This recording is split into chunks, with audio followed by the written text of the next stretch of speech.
How did Donald Trump try to overturn the election in 2020? He ran about 6 different conspiracies out of the Oval Office. He had Rudy Giuliani with all of his lawsuits. Those went nowhere. He had the fake elector scheme. That went nowhere.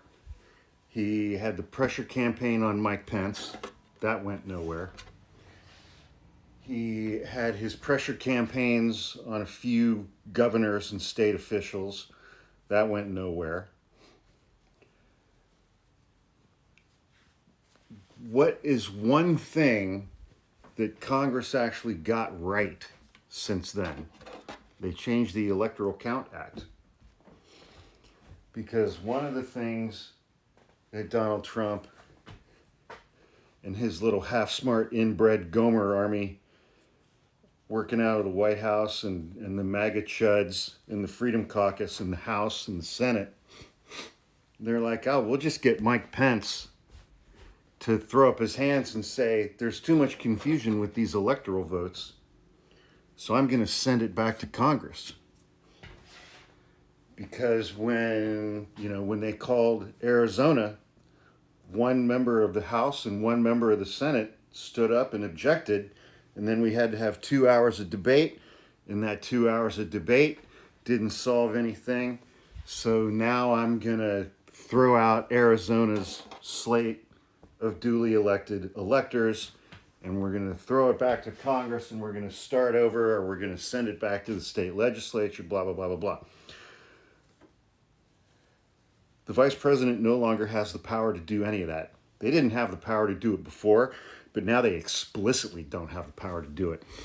And whereas in 2020, only one member of the House and one member of the Senate had to object to a specific state's certification in order to muck that whole thing up, well, now it has to be 20% of the House and 20% of the Senate each time. You're not going to get 20 members of the Senate to go along with that. You'll very easily get 20% of the members of the House because of the extreme gerrymandering that's taking place. The Republicans who are in the House are insane. But you're never going to get 20 senators. That's never going to happen. Plus, it has been explicitly spelled out in the new version of the Electoral Count Act that the vice president's role is purely ministerial. Count the votes, certify the count. That's it. They explicitly do not have the power to do anything other than those two activities. So that avenue is closed to Donald Trump. His lawsuits went nowhere. They're not going to go anywhere this time. Mark Elias is winning all of those. Last time, Mark Elias won 64 out of 65 lawsuits. And the only one that they lost was whether voters in Pennsylvania had 3 days or 5 days to fix their ballots. And it didn't affect one single vote.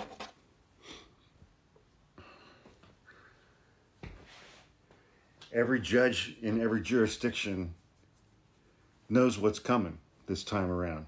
It's going to be the same bullshit as last time, but with even less evidence, because it's going to be harder for them to fake their bullshit this time, and they're not going to be able to use Congress, the vice president, or the Electoral Count Act for any of it.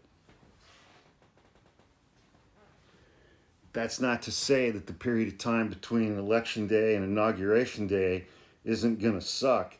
It's going to suck, and it's not going to be fun, and it's going to be miserable.